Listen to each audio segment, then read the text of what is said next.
왔는지.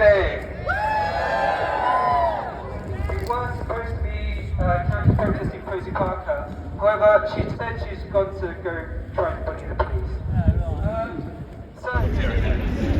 She cried off 2 days ago, so I came running off the top shelf instead. I'm sure they're absolutely thrilled to have a fascist in their police station for the very first time.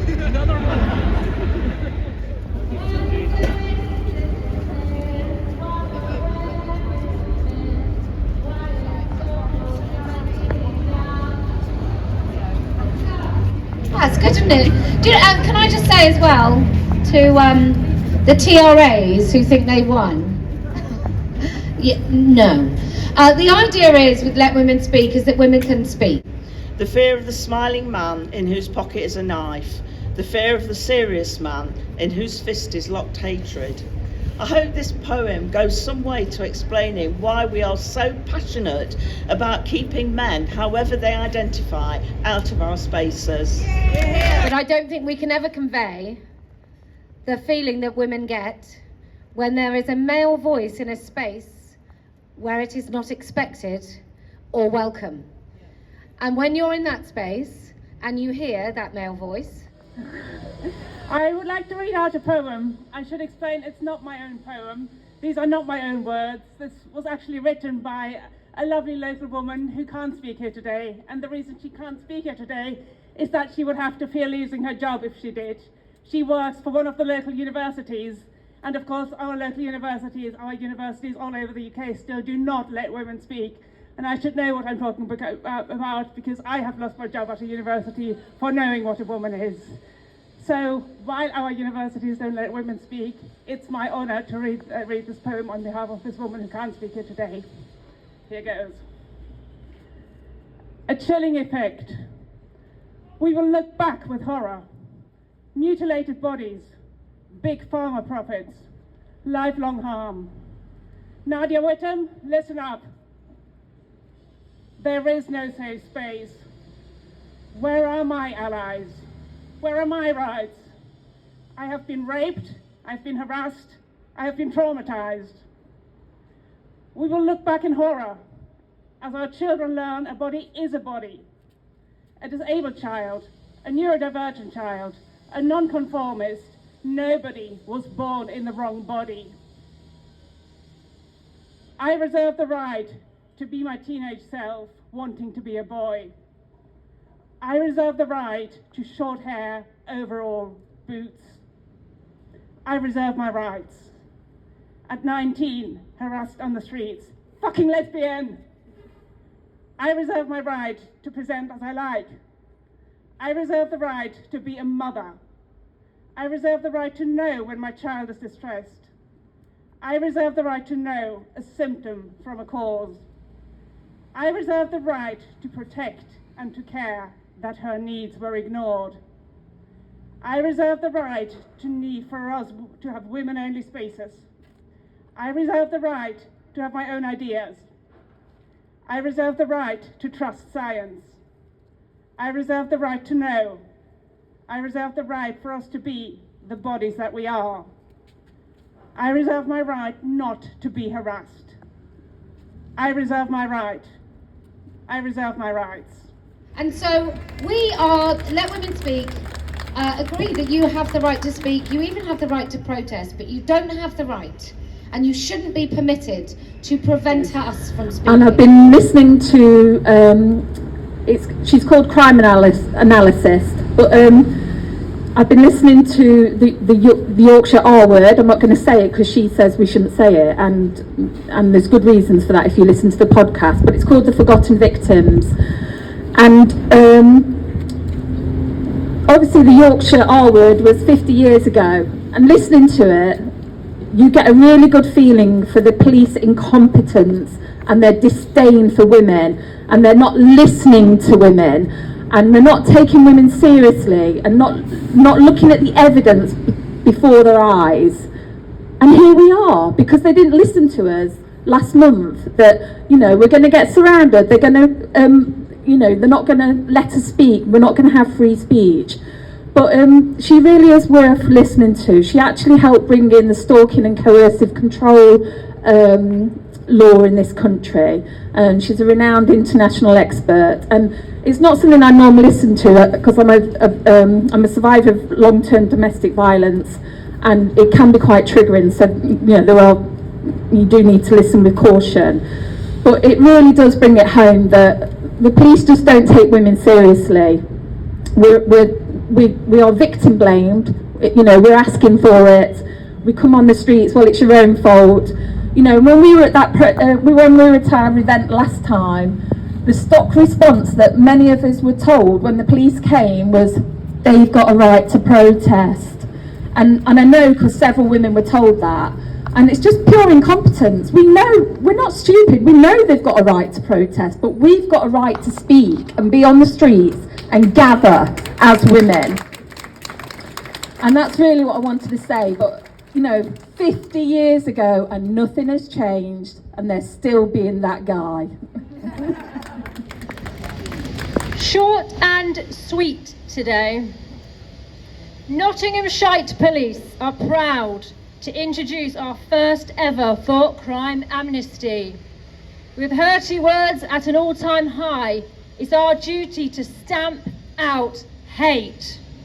Please deposit your thought crimes in the designated sin bin. Thank you.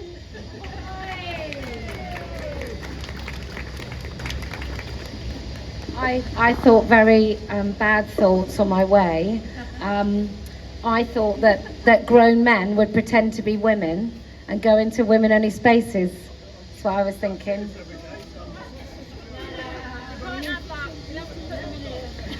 Did anyone else think? I also thought women deserved rights, like terrible. With fear and favour. So yes, that was one of my highlights.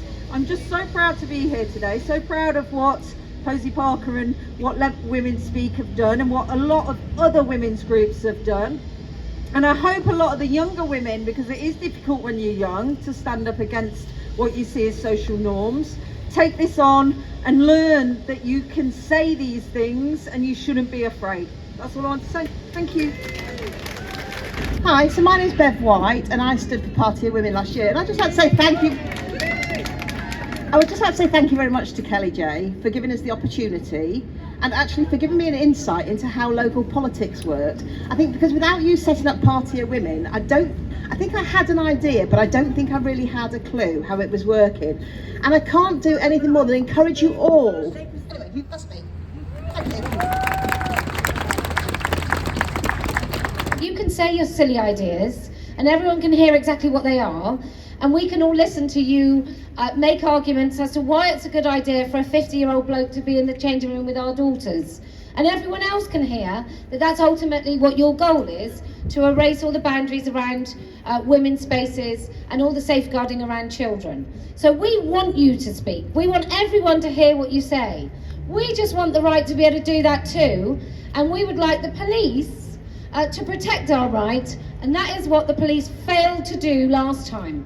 And so that's why we're here again today. So whilst you have your lovely little gathering at Brian Clough, I hope that everybody, every passerby stops and goes, oh, I wonder what this gathering of really reasonable, rational, decent looking people, I wonder what that gathering is all about. And then they can hear that you just want everyone to believe that women have penises, that men have vaginas, that non-binary isn't some sort of attention-seeking middle-class lunatic fringe identity, and that transitioning children is like a wholesome, wonderful thing to do.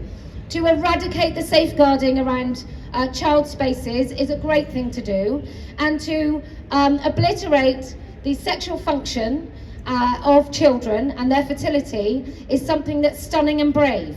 So I hope that Nottingham got to hear all of you today, because that makes my job a hell of a lot easier, and that means your ideology is eradicated from public life as soon as humanly possible. And so I thought it might be nice on this lovely spring day to think not about what we oppose, but what we're for. So with our summer ahead of us, I thought we'd talk about the things that we're for. And I reckon we're for living our truths, right? Yeah! Wherever we find them, wherever they find us, We're about standing up for trans kids and trans adults being who they were always meant to be. He will never be a woman, no matter how much Friar tucks. Wonderful, isn't it? And can I just say, there is another method that we have, or response. There's fight, flight. I think many of us are fighters in this movement. Flight, and there's fawn. And fawn will be all the women gathered around Brian Clough. They'll be the fawn. They'll be the women that see the threat and interpret it as something that they could get away with by aligning with the threat. And there's a woman in Melbourne who remains like one of my favourite ever speeches I think I've heard in my life, let alone in this movement. And she talks about, be careful with the pitchforks that you wield as they are turned upon you. And I can't say it as well as her, because for a start she's got an Aussie accent. But I can't say it as well as her, but that expression, that thing that happens to women where they're all like, just say no to these men. If you think you can trust them, just say no. And then you find that man just reveals himself quicker than you can say trans maiden. So, okay, who else would like to speak? Yes. When my name was said, it was booed and hissed by a training room of Metropolitan Police officers. I just want to remind everyone, I was really happy in my very small life with my 4 kids and my husband. I didn't even do housework. Like, I really lived quite a mundane, but blissful, happy, uneventful life. And then I learned that there were men in women's spaces and women were supposed to be okay with that. And not only that, but we were supposed to call them women. And at first, when I first heard of this in 2015, they were still called trans women, and the idea of them calling themselves female was too batshit crazy even then. And now what? Now we have to believe that they're biological and they call themselves women, therefore they're biological women. And then I found out, so 2015 I found out this was happening. Then I found out that they're transitioning children, that they're robbing children of their fertility, that there's a huge industry. Then I find out that our councils are involved, our government is involved, our schools are shoving this down kids' throats, our police are involved. And I just decided to do something about it. And what I decided to do was sell some stickers and some t-shirts on my kitchen table. And I was like making £1 or £2. £1 or £2 a time to raise enough money to put up a billboard in 2018. Like, that's what I did. I didn't set out to go and like harass some men. I didn't set out to make anybody's lives miserable. I didn't set out to cause anyone any harm, or do anything that was anything beyond saying, actually, we're women, this is our language, you don't get to use it, you don't get to take it. And for that, what? I'm booed in a meeting. I'm treated with disdain. I'm told when my children's pictures are posted online everywhere that it's my fault for saying something in the first place. I'm told that when those men send me pictures of their rather small penises, that there's something that I've asked for. There's a bargain here, and I'm getting something in answer to something that I've done. And then when we say, well, we'd like to come and speak about what's happening to women and children in schools, the police go, well, go on then, you try it. We're not going to bother. We're not going to bother. We're not going to come and protect you. You just try speaking, and then we'll all sit back and watch the men, the perverts in dresses, surround you and make you feel afraid, and we'll just stand there and going, well, everyone's got a right to speak. Yeah, everyone except us. Everybody except us. Policy of backing trans rights and supporting your protest and counter-protest when Posey Parker decided to turn up. I support the point you just made about what this is about is for a brighter future where everyone has equal rights and everyone's identity is recognised and respected as it should be. I have to say that the trans movement in Nottingham is a beacon of hope, absolute beacon of hope. The way you turn out all the time to confront prejudice and to confront those who would see you suffer in society. And we know that the position of those is a far-right position, and it should be isolated into the far-right, because it's the far-right that wants to spread hate. So, yeah, Owen's come today to give you full solidarity from the trade union movement, and also to let you know, and I've got some flyers of you that he didn't show up. How is it easier? Couldn't make it today, sadly.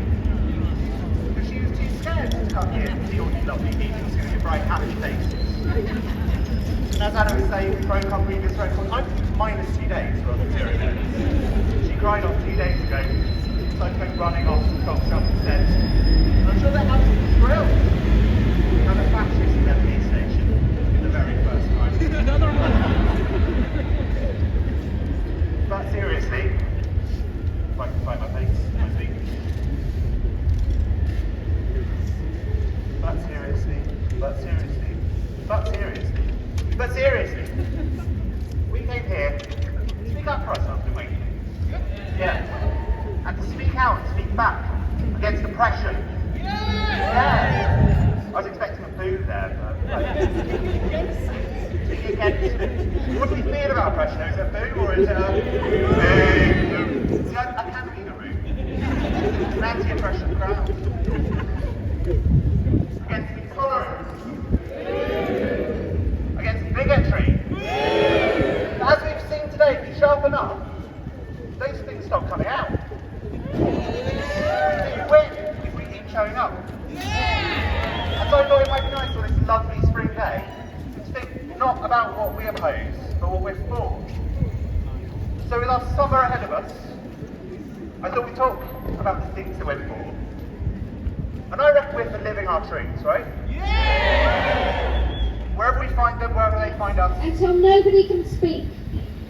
So, we came here today to say, ready? No woman has a penis! No man has a vagina! No man has There's no such thing as non-binary! And transitioning children is profound abuse. Thank you for coming to my TED Talk. If you can speak and demand that you have the permission to speak, that you create the space to speak, then I promise we will win. If you force these beautiful institutions that want to silence you to pay attention when you speak, then I promise we will win. And do you know why else we're going to win? Why? I can't hear you. Why? Well, because I never lose. So I heard that gentleman ask you, what did you think of that? Are you not allowed to say anything? No. Because you just got to remain neutral. You are entitled to your opinion. I am here to be fair, impartial. So I'm here to make sure all of you were safe, like my colleagues are here as well. So we had to move because we didn't feel safe at the Brian Clough statue. Yeah, I know you came over here, didn't you? Yeah. Because there was another protest there. Well, officers have been down there as well. Sure, because we organised to meet there. Right.